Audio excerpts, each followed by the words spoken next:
Testing. 1, 2, 3. Sexy as fuck. Badass bitches. Mm-hmm. Bad bitches make podcasts.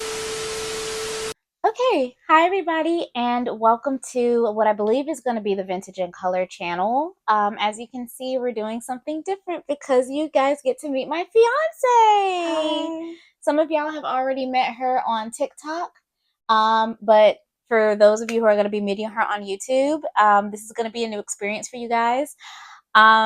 We've been talking about collaborating. God. Since we met. Yeah, basically since we met.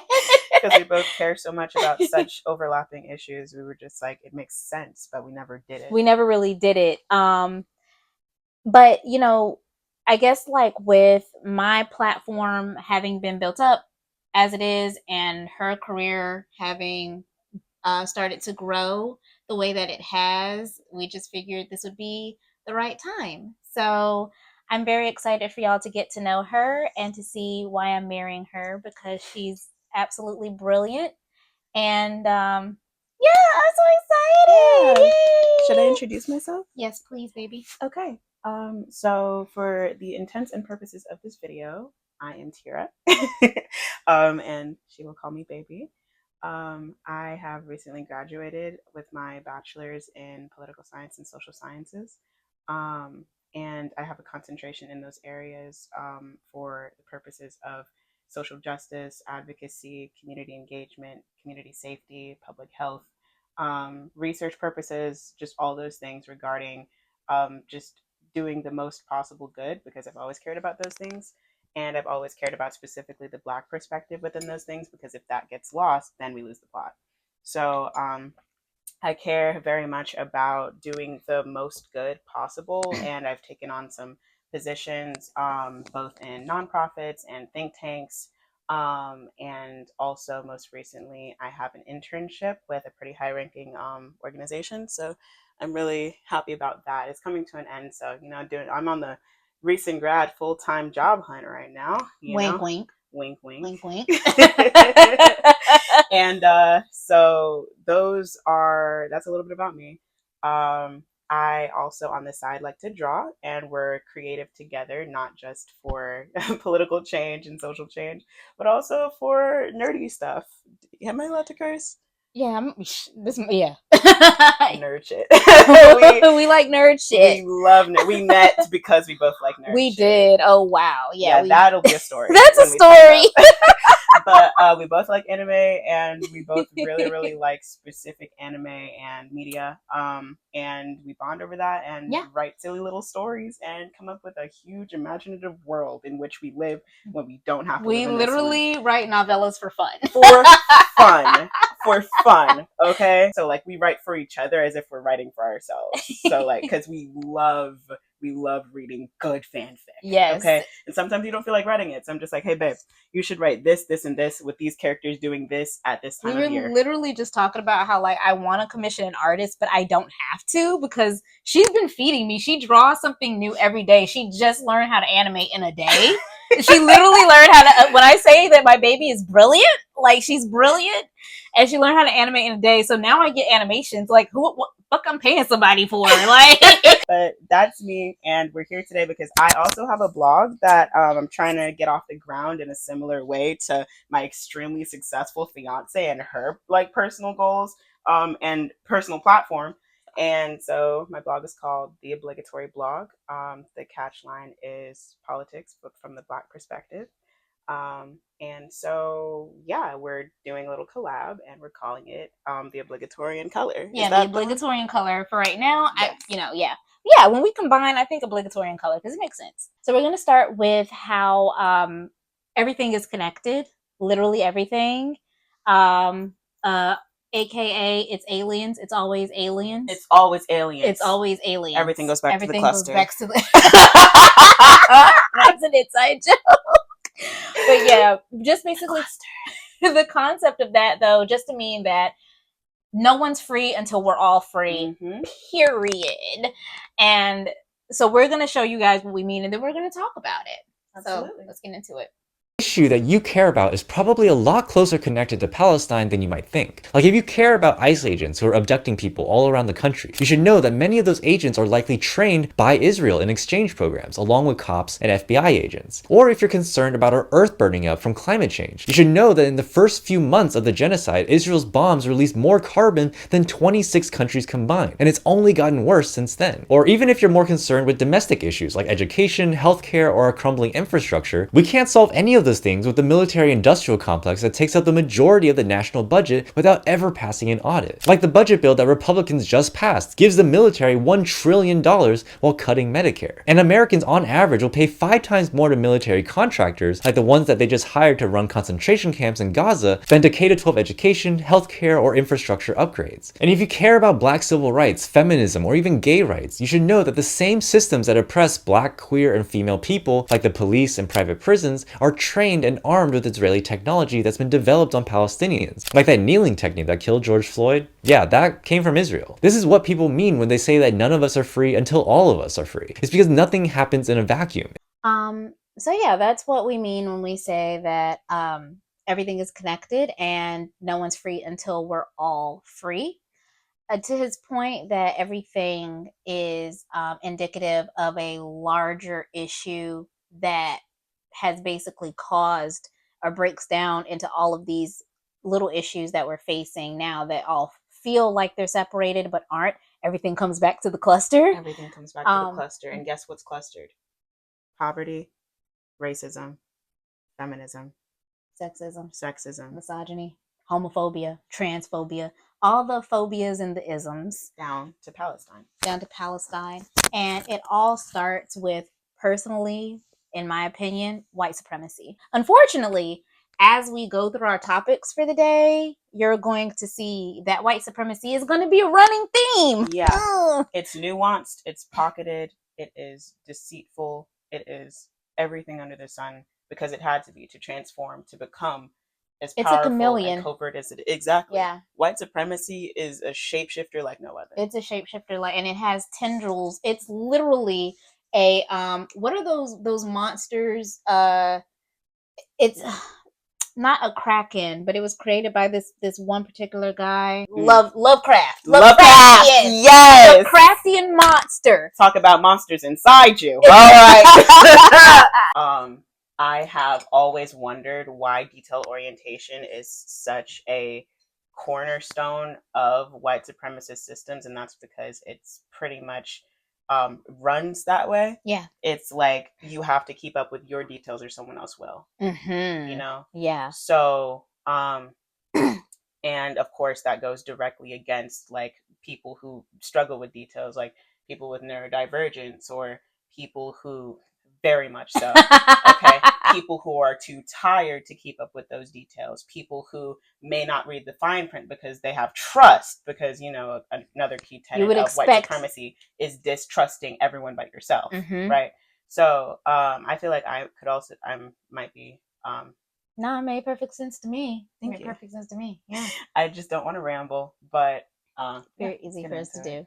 All right. So leading into the insidious way that white supremacy is starting to show up in our culture, in society, not that it ever went away, but it's rearing its ugly head in ways that are a bit more overt now. Mm-hmm. I guess because it feels safe. Yeah, it feels empowered. It feels empowered. Let's not give it a safe place to do that. Absolutely not. Let's talk about this new ad with Sydney Sweeney. Which we witnessed in person because we just hit the mall. We just came back from the mall and she is everywhere, plastered up and down. American Eagle is like God. I mean, like they found their new favorite pinup. They really did, and she's now America's new favorite pinup. So we're gonna kind of watch a little bit of a video that we've been watching, and then we will talk about the innocuous way that this ad and its innocuousness is actually a tool of white supremacy to spread white supremacist ideals. Genes are passed down from parents to offspring. God, why is she talking like that? I'm sorry. Traits like hair color. To be clear, we don't hate Sydney Sweeney. Not at all. She's very pretty. Mm-hmm. And I know she's a good actress. Exactly. And we like baddies. We like a bad bitch. And she's a bad bitch. She's a bad bitch. Snap, snap, clap, clap. All right. My good sis is not moving like one. She's She not moving like a traitor. She's moving like she's moving like an agent of white. She's moving like a daughter of the Union. Ah! Mothers of liberty to be. Okay. So, but, and also I take this fucking vocal fry, I can't take her seriously. She's passed down from girl. She's usually such a good actress. I don't know why she can't act out the white supremacy she benefits from here. Just let it exist. Even eye color. My jeans are blue. Sydney Sweeney, Casper jeans. Okay, I'd like to stop there first. Okay. I'm so sorry. Can we just recognize... Okay, so I did communications in like my background as well. Can we recognize how well like hidden that messaging is? It's so subliminal. It's so subliminal. It's so subliminal. But the second you say it out loud without the context of the ad, you immediately understand the meaning. The first thing that you would think, if you did not know this ad existed, if I said, Sydney Sweeney has great jeans, people would be a little puzzled because that's not a normal sentence to say. It isn't. But the immediate thing would be jeans, like her gene pool, like exactly. Like, what do you mean? Like her hair, her eyes, her skin? Like, the thinly veiled ad falls apart immediately as soon as you take away its original context or supposed original context. It's really just paper thin fascism. And that's why people who are plugged in to just how insidious our system and our government works immediately side-eyed this ad. And I can understand why a lot of people are like, y'all are too woke, y'all are doing too much, y'all are reading too deep into it, it's just an advertisement, she's just advertising jeans. Advertisements are never just advertisements. Ever. They're not. Ever, as she will mention.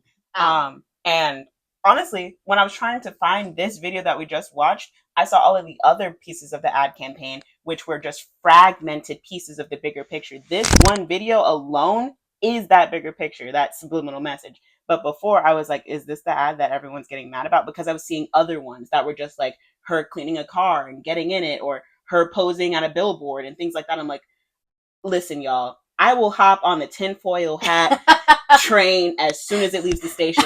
I'll be the driver sometimes, but conduct it. I'll conduct it. But tickets, sorry. Anyway, tickets, please. Tickets, please. All aboard. But this time, I was just a little puzzled until I sought it out specifically. So I think that obscurity is also a part of the weapon. It is, because it's trying to make it seem absurd, so that those who get the meaning, and everyone else who claims it as a dog whistle looks crazy. Yeah.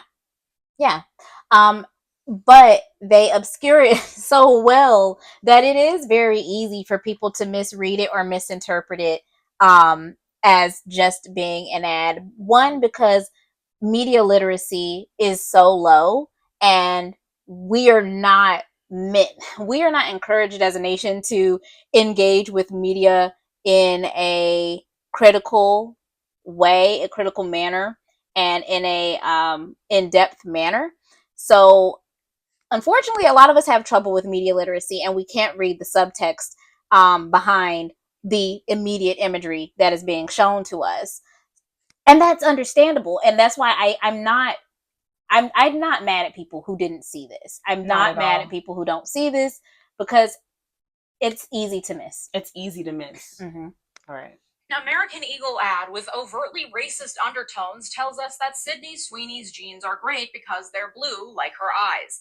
Meanwhile, a modern-day Holocaust happens on the other side of the globe, with images of emaciated babies delivered direct to our phones while our president sets 500 tons of emergency food aid on fire. And Trump signs an executive order making it legal to forcibly institutionalize, detain, imprison, intern, choose your verb, anyone the regime determines is mentally ill. I made an episode a year ago about how the right in America has rebranded eugenics to make it all part of the Make America Great Again plan, warning that Trump 2.0 would systematize, under Project 2025, its approach to eugenics. Back then, we were mostly hearing dog whistles. Today, it is openly embraced. We're going to connect the dots between these headlines today and take a dive into how our eugenicist past has shaped the present moment, from Sydney Sweeney to the genocide in Gaza to the targeting of mentally ill Americans. First, Miss Sweeney. Last week, American Eagle released a series of ads for their denim collection featuring Sydney Sweeney. Many of them were kind of run-of-the-mill overt sexualization, which could be a topic for a whole other episode, but the one that garnered the most controversy was the one where she says, "Genes are passed down from parents to offspring, often determining eye color. My genes are blue," with a voiceover of an old man saying Sydney Sweeney has great genes. And if you were confused about whether they were really meaning to make the double entendre of genes with a J and genes with a G, there's a separate ad of Sweeney pasting over a billboard ad of herself that explicitly says she has great genes with a G, crossed out with genes with a J written over it. And there you have the subliminal messaging. Like we said in the beginning, if you just said that sentence to someone and this advertisement had never come out, immediate thought would be she has great genes, like her skin, her hair, her freckles, her eyes, her height, her thinness. Those that would be, and in the ad that she's referencing, which we're gonna put a clip of, Sydney Sweeney is painting over a billboard of her, and she crosses out genes, GENES, which is DNA, which is inherent traits that you get from your parents and your family lineage, over genes, as in the denim.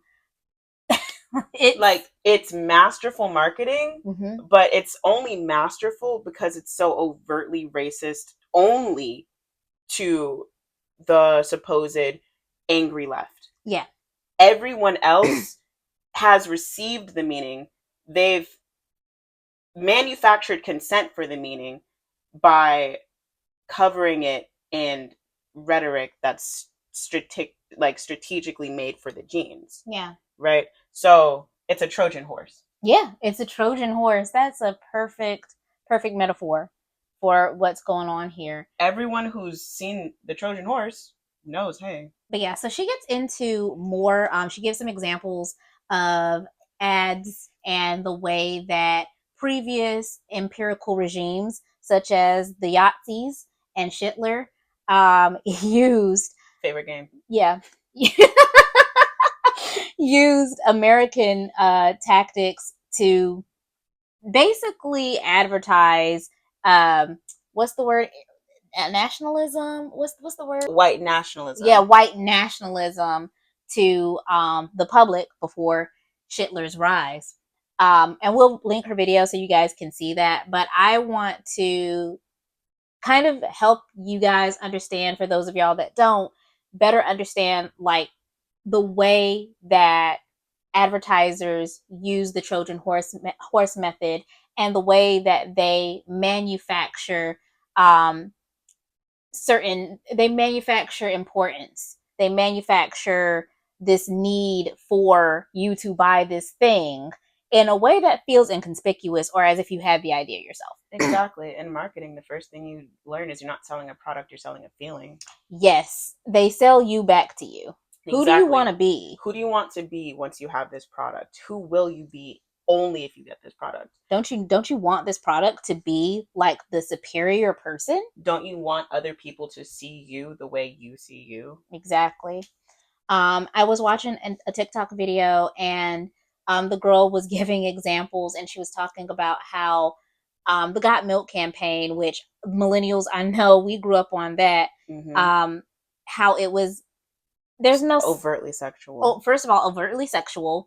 It blatantly used celebrity endorsement to legitimize the claim that milk makes you healthier, stronger bones, blase blase blue. But in reality, or maybe not everybody knows this, in reality, milk isn't necessarily. No, they pump it with everything that it supposedly needs. Like, it literally doesn't even come with the calcium that they claim it does. They add it afterward, post-product, so that it'll do what they say it should. And humans don't really need milk after infancy. Once again, a whole other video topic. So they blatantly just straight up fucking lied so that they could move milk. Exactly. As a product. Do you know how many times a product isn't necessary, or maybe no one sees it as necessary until they create the problem and then produce that product, which once again is part of the playbook of this current regime. They make a problem and then they supposedly solve it. They fix it on their own. Right. To show you how great they are. And then supposedly solved it. Yep. They made international and national flight a problem, and then they sold a contract to Elon Musk. Like, that's all they do. they made immigration a problem, and then they sold us the solution and manufactured consent by doing the winter boot sale. The winter Okay. boots sale. So For those of you that don't know what winter boots is, go ahead and hit up Google or even TikTok and find out what that is. TikTok knows. And I was gonna because we were talking about this earlier today. This shift towards the Sydney Sweeney archetype, because Sydney Sweeney, Sabrina Carpenter, Taylor Swift, these have always been white nationalists, pinup models. And this is definitely, these women, particularly Sydney Sweeney, seems to be spearheading this, seem to be at the forefront of this push towards the new ideal aesthetic, which is basically just going back to blondness, thinness, whiteness, blue eyes, which was always that never was going to fall out of fashion, but now it's being platformed, it's being centered again.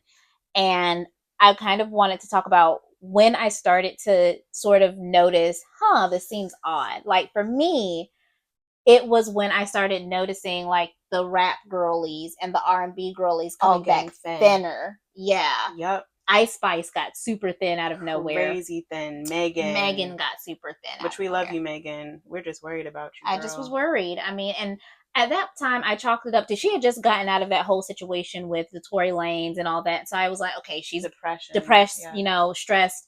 I can understand. But since then, Megan has never regained her weight. She doesn't look unhealthy, or anything like that. I'm sure she stays in good health. But at the same time, Lizzo, at the same time, you started to see all of these Black and brown female entertainers slimming down, getting less curvy. We started to see at the exact same time the Ozempic thing. And then Selena Gomez, Ariana Grande. Yeah. But she claimed it was for her Wicked thing. Right. And Wicked is right. Exactly. The Kardashians. There's one that I'm thinking of, but it's not coming to the fore. But anyway, yeah, everyone all of a sudden started slimming down. And not only is that a recession indicator, but it is a white supremacist conservative wave indicator. Yes. Like we're witnessing the red wave all over again. Heroin chic is coming back. The heroin chic movement and aesthetic of the 90s is coming back. And then, like I said, along with the sudden pushes of Ozempic. Which it's going even beyond like being prescribed it. They're like obscuring it in mystery and slapping a weight loss label on it. Right. And it's actually supposed to be a medical solution for folks with diabetes, right? And can we talk about how they're advertising it with fat Black women? Oh, I'm so glad she brought that up because, bro, like literally after the whole Ozempic, like we had talked about this, but for whatever reason on YouTube, like as I'm seeing and I'm noticing, okay, everybody's getting slimmer and I'm seeing Ozempic and this weight loss drug pushed everywhere on YouTube, I would constantly see this AI generated picture of this fat smiling Black woman. And it says lose 50 pounds or 100 pounds written across her back. Very just symbolic, very dehumanizing, digital blackface. Yep, I'm seeing it everywhere. Digital blackface. Even beyond Ozempic, I'm just gonna go on a quick rant. Like I'm just seeing say AliExpress or Temu, they have 3 completely like unrelated things. Yeah. Like they have something that looks like it could be sexual, so you have to click on the ad so you can look at it. Yeah. They have a Black person that looks non-traditionally attractive doing a thing, so you're interested, so you click on it because of shock culture.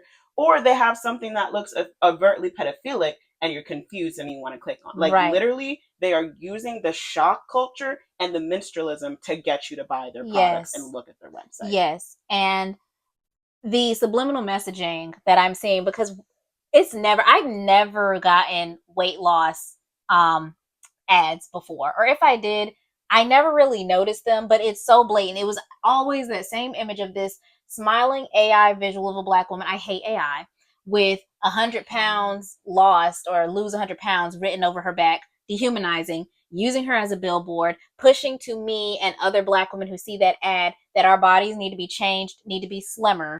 It's starting to realize that body fascism, along with every other kind, is on the rise. Can you talk about body fascism and what that is for people that don't know? Sure. Okay. So, fascism, in its textbook definition, is pretty much the exclusion of anything other and the distillation of everything that a regime values, such as purity, conservatism, um, uprightness.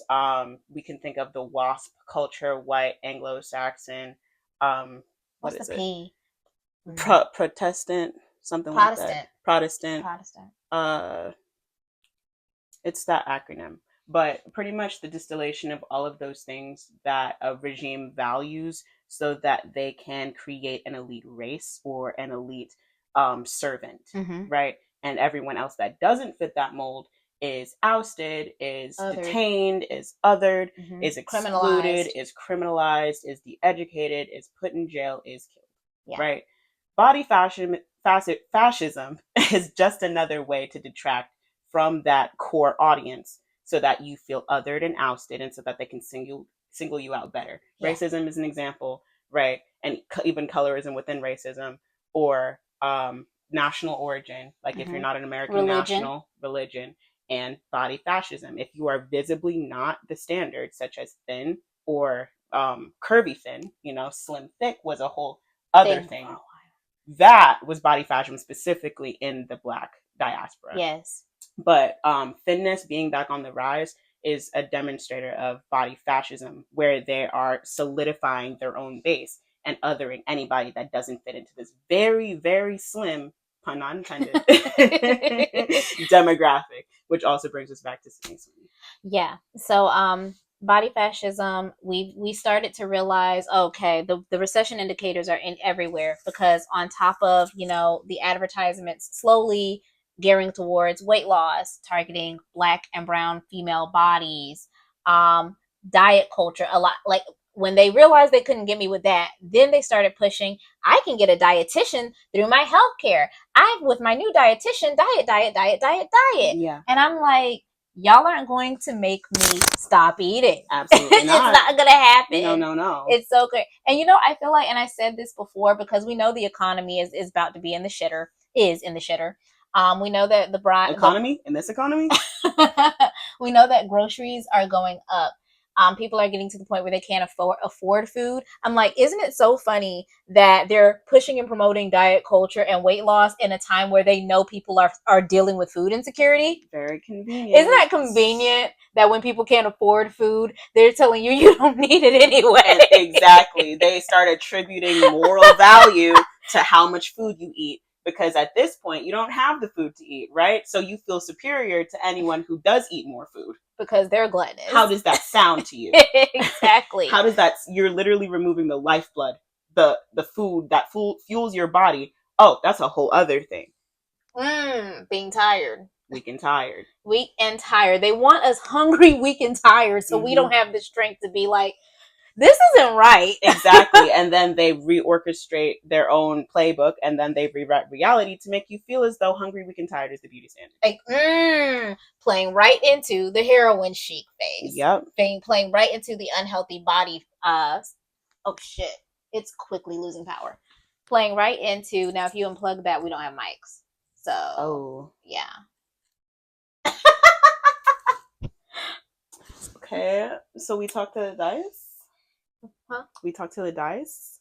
I don't want to talk till it dies. I want to just pause it and come back, let it charge. Okay. And I feel like we're on a roll. We're in a groove right now. Where's yours at? My phone. Yeah. 12. Shit. Damn, baby. Yeah, I don't know why it's not. I mean, we can unplug it and we can just deal with using the phone audio. Yeah. Okay. We can do that. Cool. And then we'll tell them what's going on.